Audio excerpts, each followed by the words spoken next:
So guys, जैसा कि हमने पिछले एपिसोड में देखा कि 3000 बर्निंग फ्लेम आज़ाद हो चुकी थी, पर वो पिल टावर से काफ़ी गुस्सा था और वो सभी को मारना चाहता था। ओल्ड मुगु ने उसके साथ एक कॉन्ट्रैक्ट किया जिससे उसे हॉल ऑफ सोल्स में चलना था, पर 3000 बर्निंग फ्लेम ने उसके बाद मारने से इनकार कर दिया और बताया था कि मुझे प्रॉमिस से काफ़ी नफरत है। प्रॉमिस की वजह से ही मैं हज़ारों सालों तक कैद रहा। फिर अब हम पिल टावर का सीन देखते हैं। थियानले कहते हैं कि हमें स्टार रीजन के बारे में अभी तक कोई खबर नहीं मिली है। क्या वहाँ अंदर सब कुछ ठीक होगा? मुझे डर है कि वो ओल्ड मुगु अंदर सभी के लिए प्रॉब्लम क्रिएट कर रहा होगा। तभी एक तेज एनर्जी बाहर आती है और उस स्टार रीजन के गेट पर क्रैक से क्रिएट होने लगते हैं। वो सभी से डर जाते हैं। कॉन्ग जी कहते हैं कि अच्छा नहीं है, हमें 3000 बर्निंग फ्लेम को स्टेबल करने के लिए स्टार रीजन के गेट पर सील लगानी होगी और वो तीनों मिलकर फॉर्मेशन को क्रिएट करने लगते हैं। वो पिल टेक्निक हिडन स्पीड फॉर्मेशन का इस्तेमाल करते हैं जिससे अब वो 3000 बर्निंग फ्लेम अब इस गेट से बाहर नहीं आ सकती थी। कॉन्ग जी बोलते हैं कि अगर वो बाहर आ गई तो हमारी पूरी होली सिटी बर्बाद हो जाएगी और यहाँ मौजूद लोग बचने में सक्षम नहीं होंगे। तियानले कहते हैं कि हमने इस गेट पर सील तो लगा दी है, लेकिन अगर जियोयान और बाकी सभी अल्केमिस्ट अंदर मौजूद है उनका क्या होगा? कॉन्ग जी कहते हैं कि हमें पहले इस स्टार रीजन के बैरियर को स्टेबलाइज करने की जरूरत है, उसके बाद हम स्टार रीजन में री इन्फोर्समेंट टीम भेजकर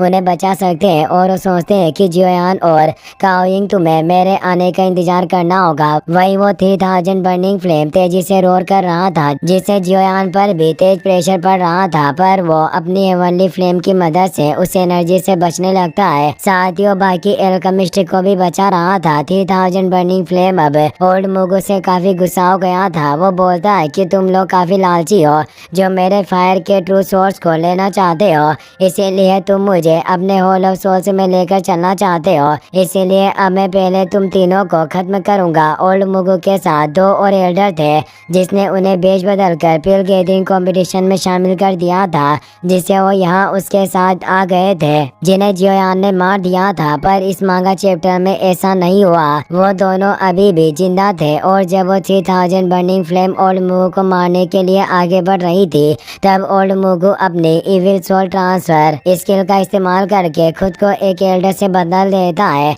जिससे 3000 बर्निंग फ्लेम की वजह से वो एल्डर मारा जाता है और दूसरे एल्डर को भी वो बर्निंग फ्लेम मार देती है। पर ओल्ड मुगु ने अपनी जान बचा ली थी। ये देखकर काइंग कहती है कि यह आदमी काफी क्रूअल है जो ये अपने लोगों की बलि दे रहा है। सॉन्गिंग कहता है कि यह सब काफी अच्छा है क्योंकि अब 3000 बर्निंग फ्लेम और ओल्ड मुगु के बीच फाइट चल रही है जिससे हमें बचने का मौका मिलेगा।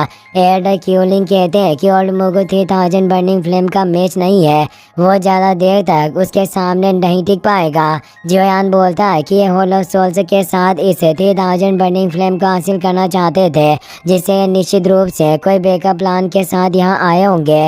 ओल्ड मुगु 3000 बर्निंग फ्लेम से कहता है कि तुम भड़के हुए भिष्ट के अलावा और कुछ नहीं हो जो लक की मदद से आगे बढ़ा, पर मेरा hall of souls pill tower का कोई मामूली क्ले नहीं है जिसे हर कोई दबा सके और हम किसी पर भी रहम नहीं करते। इसीलिए अब हम तुम्हें अपने क्लेन में ले जाकर तुम्हें पूरी तरीके से निगल लेंगे। ऐसा करने के लिए तुमने ही मुझे मजबूर किया है। और अब वो अपने पास मौजूद एक जेट पीस को क्रश कर देता है जिससे वहाँ एक पोर्टल ओपन होता है और हॉल ऑफ सोल्स के 3 एल्डर वहाँ जाते हैं जिसे उसने उसे जेट पीस की मदद से समन करके बुलाया था। उनकी पावर फाइट वेनेरेट रियल्म में थी, जिससे जियोयान और एल्डर क्यूलिंग भी काफी परेशान हो जाते हैं। वो कहते हैं कि ओल्ड मुगु और ये तीनों एल्डर मिलकर 4 फाइट वेनेरेट हो चुके हैं, जिससे ये एक पावरफुल टीम है जिनका विरोध करना मेरे हिसाब से इस 3000 बर्निंग फ्लेम के लिए काफी मुश्किल होगा। काइंग कहती है कि हमें मेरे मास्टर जुआन कोंग जी और बाकी के एसोसिएशन हेड को इसके बारे में इन्फॉर्म करना होगा, वरना ये हॉल ऑफ सोल्स के कमीने लोग इस फ्लेम को सीज कर लेंगे और अपने साथ हॉल ऑफ सोल्स ले जाएंगे।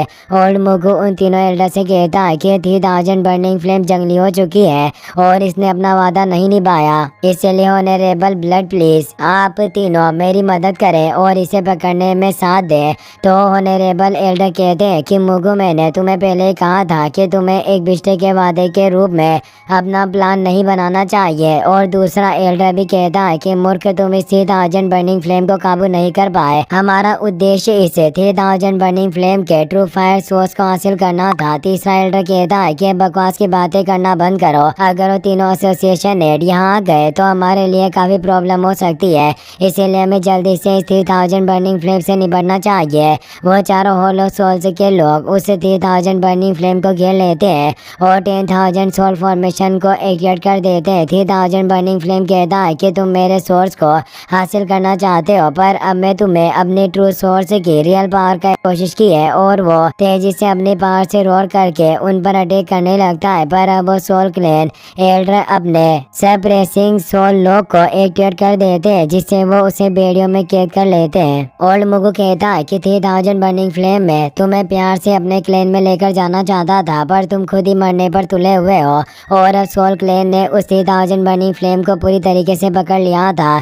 जोयान ने देखकर परेशान था। वो कहता है कि ये सोल क्लैन के लोग वाकई कमीने हैं, जो इन्होंने 3000 बर्निंग फ्लेम को पकड़ने के लिए उन लोगों की सोल का इस्तेमाल किया जिन्हें उन्होंने कैप्चर कर रखा था। एल्डर क्यूलिंग कहते हैं कि सोल क्लैन के लोगों के मेथड काफी क्रूअल होते हैं और साथ ही इफेक्टिव भी होते हैं। इन्होंने 3000 बर्निंग फ्लेम को पकड़ लिया और तुम देख सकते हो कि 3000 बर्निंग फ्लेम इस सोल ट्रेस से आजाद नहीं हो पाएगी।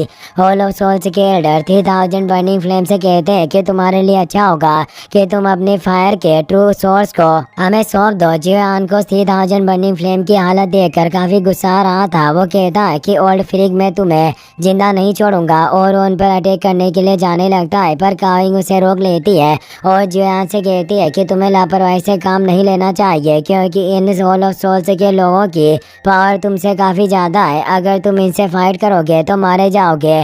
जोयान कहता है कि मैं अपनी आंखों के सामने इस 3000 बर्निंग फ्लेम को कैसे सीज होते हुए देख सकता हूँ। 3000 बर्निंग फ्लेम उन होलो सोल्स के एल्डर से कहती है कि इंसानों तुम मुझे कभी भी कैद नहीं कर सकते, और अब वो उन सोल चेन्स को तोड़ने लगती है। 3000 बर्निंग फ्लेम की पावर से तेज एक्सप्लोजन होता है, जिससे सभी होलो सोल्स के एल्डर दूर हो जाते हैं और जोयान और बाकी सभी की तरफ भी एनर्जी वेव बढ़ रही थी, जिसे वो अपनी पावर से उसे रोक रहे थे। एल्डर क्यूलिंग कहते हैं कि हम सभी को जल्दी से यहाँ से बाहर निकलना होगा। जोयान कहता है कि 3000 बर्निंग फ्लेम की पावर से ऐसा लग रहा है कि यह पूरा स्टार रीजन डिस्ट्रॉय हो जाएगा। ऑनरेबल एल्डर ओल्ड मुगु से कहता है कि तुम आखिर किसका इंतजार कर रहे हो? अगर तुमने आज इस 3000 बर्निंग फ्लेम को कैप्चर नहीं किया तो हमारे होलो सोल्स के चीफ तुम्हें एक बहुत बड़ी पनिशमेंट देंगे। ओल्ड मुगु को काफी गुस्सा आ रहा था क्योंकि वो तीनों एल्डर भी उसका फायदा उठाना चाहते थे। अब ओल्ड मुगु अपनी डार्क पावर का इस्तेमाल करने लगता है और वो 3000 बर्निंग फ्लेम से कहता है कि तुम्हें क्या लग रहा था कि मैं तुम्हें पकड़ नहीं सकता, और वो नेटल सोल लॉक फॉर्मेशन को एक्टिवेट कर लेता है, जिससे ओल्ड मुगु की सोल पावर 3000 बर्निंग फ्लेम को चोट पहुंचा रही थी। जोयान को इससे अजीब सा एहसास होता है। टेंशन ने देखकर जोयान से पूछती है कि क्या तुम ठीक हो? जोयान कहता है कि मैं ठीक हूँ, पर वो सोचता है कि 3000 बर्निंग फ्लेम को इसी सिचुएशन में देखकर मुझे अजीब सा फील हो रहा है। एल्डर क्यूलिंग कहते हैं कि यह नेटल सोल लॉक फॉर्मेशन होलो सोल्स के होनरेबल एल्डर की अल्टीमेट टेक्निक है, जिससे ये एल्डर अपने सोल के साथ बीस्ट से कनेक्शन बनाने की कोशिश करते हैं, पर इसे इस्तेमाल करने वाले की बॉडी पर काफी गंभीर चोटें लगती है। पर ये होलो सोल्स के लोग कुछ भी करके 3000 बर्निंग फ्लेम का हासिल करना चाहते हैं, इसलिए ये इस मेथड का इस्तेमाल कर रहे हैं। टेंशन कहती है कि फर्स्ट एल्डर अब हम क्या करेंगे? क्या हम ऐसे खड़े खड़े इन होलो सोल्स के एल्डर को इस 3000 बर्निंग फ्लेम को टॉर्चर करते हुए देखेंगे? तो एल्डर क्यूलिंग कहते हैं कि हम आखिर कर भी क्या सकते हैं। इस जगह पर 4 होलो सोल्स के फाइट वेरिएंट मौजूद है, जिनकी पावर से हम सभी मिलकर भी नहीं लड़ सकते। इसी के साथ ये चैप्टर यहीं पर खत्म हो जाता है।